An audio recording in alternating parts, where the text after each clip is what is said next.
અરવિંદ કેજરીવાલના પીએને અને સ્વાતિ માલીવાલના મામલાથી દિલ્હીના મુખ્યમંત્રી અરવિંદ કેજરીવાલના નિવાસસ્થાને આમ આદમી પાર્ટીના સાંસદ સ્વાતિ માલીવાલ પર હુમલાના કેસમાં દિલ્હી પોલીસે તપાસ શરૂ કરી દીધી છે।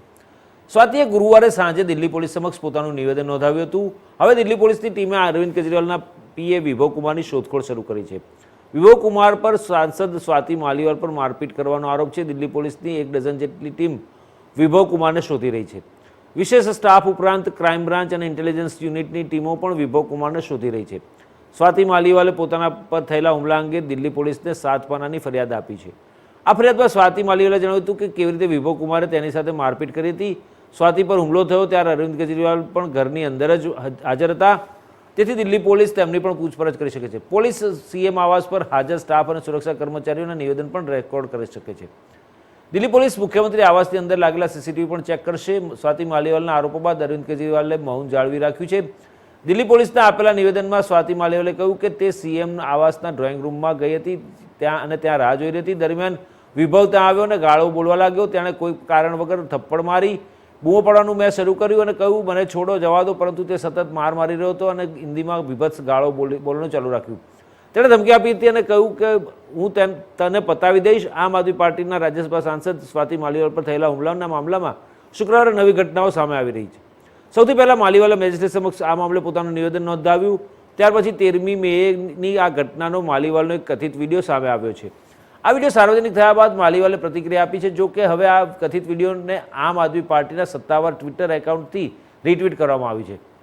ત્યારબાદ રાજકીય વર્તુળોમાં ચર્ચાઓ ચાલી રહી છે કે આગામી દિવસોમાં આમ આદમી પાર્ટી સ્વાતિ માલીવાલ સાથે રાજકીય છેડો ફાડી શકે છે અથવા તો આપ રાજ્યસભાના સાંસદ સ્વાતિ માલીવાલને પાર્ટીમાંથી સસ્પેન્ડ કરી શકે છે।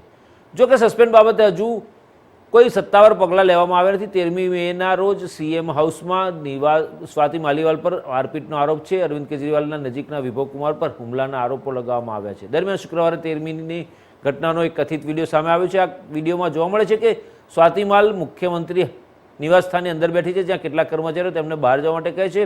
આ દરમિયાન તે વિભવ પર ગુસ્સે થઈ રહી છે। તે કહે છે કે હું આજે બધા લોકોને કહીશ કે તમે જે ઈચ્છો છો તે કરો। હું તમારી નોકરી પણ ખાઈ જઈશ। તમે મને હમણાં ડીસીપી સાથે વાત કરવા દો। હું પહેલાં એસએચઓ સિવિલ લાઇન્સ સાથે વાત કરીશ।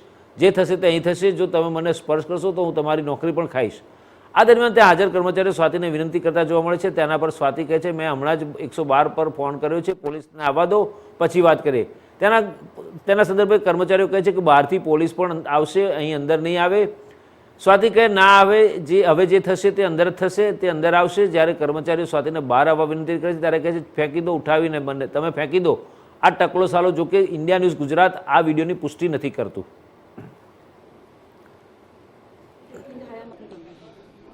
धारा 354, 506 और 509 गंभीर धाराएं हैं और जिस तरह की घटना उस महिला के साथ घटी है शर्मनाक है। उसकी हम कड़ी निंदा करते हैं और साथ ही साथ दिल्ली के मुख्यमंत्री अरविंद केजरीवाल जो उस समय घर में मौजूद थे, वो अब इस पूरे प्रकरण की केंद्र में हैं कि कैसे उनके रहते एक महिला के साथ अभद्रता की गई, मारपीट की गई। इसका जवाब केजरीवाल को सामने आके देना चाहिए। उनके चुप रहने से बात जो है वो छुपना चाहते हैं, लेकिन भारतीय जनता पार्टी महिलाओं के सम्मान के लिए उनको छुपने नहीं देगी। जब तक वो जवाब नहीं देते हमारा आंदोलन जारी रहेगा।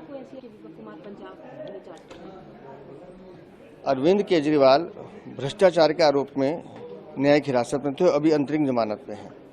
अरविंद केजरीवाल के जितने भी भ्रष्टाचार हैं उनके काले कारनामों का राजदार है विभव कुमार, उनका सहयोगी।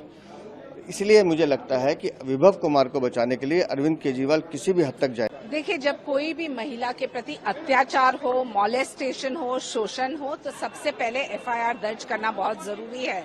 हम जानते हैं कि स्वाति मालीवाल दिल्ली विमेंस कमीशन की अध्यक्षा भी रह चुकी है, राज्यसभा की सांसद है और उनके ही पार्टी में उनका ये हाल है, तो सुरक्षा को लेके एक बहुत बड़ा सवाल, प्रश्न चिन्ह उठता है। हम मांगते हैं और हमारी मांग है कि सच्चाई सबके सामने आए और आम आदमी पार्टी उनके जो लोगों के प्रति कार्रवाई भी करे, क्योंकि ये एक गंभीर मामला है। आज स्वाति मालीवाल है, कल कोई आम नागरिका भी हो सकती है दिल्ली में या कोई अन्य प्रदेश में। तो आम आदमी पार्टी बड़ी बातें न करे, सुरक्षा को लेके पहले तहकीकात कीजिए। एक्शन टेकन रिपोर्ट मंगवाया था, वो कल आ गया है। स्वाति जी ने, आपको भी सबको पता है, पुलिस से बात की है और पुलिस ने एफआईआर चार्जेस लगा दिए हैं। चार्जेस केसेस भी फ्रेम कर दिए हैं। आज उनका मेडिकल भी हुआ है और विभव ने हमारे अभी नोटिस का कोई जवाब नहीं दिया है। आज मेरी टीम फिर से गई है नोटिस इशू करने के लिए उनको। जी, अभी क्या क्या लगाया आपने नोटिस में, क्या क्या बात? बस अभी हमने नोटिस दिया है, इसके बाद अगर नहीं आते हैं तो हम इंक्वायरी टीम को भेजेंगे। जी, मुख्यमंत्री के खिलाफ भी कोई कार्रवाई करेंगे? मुख्यमंत्री अगर पाए जाएंगे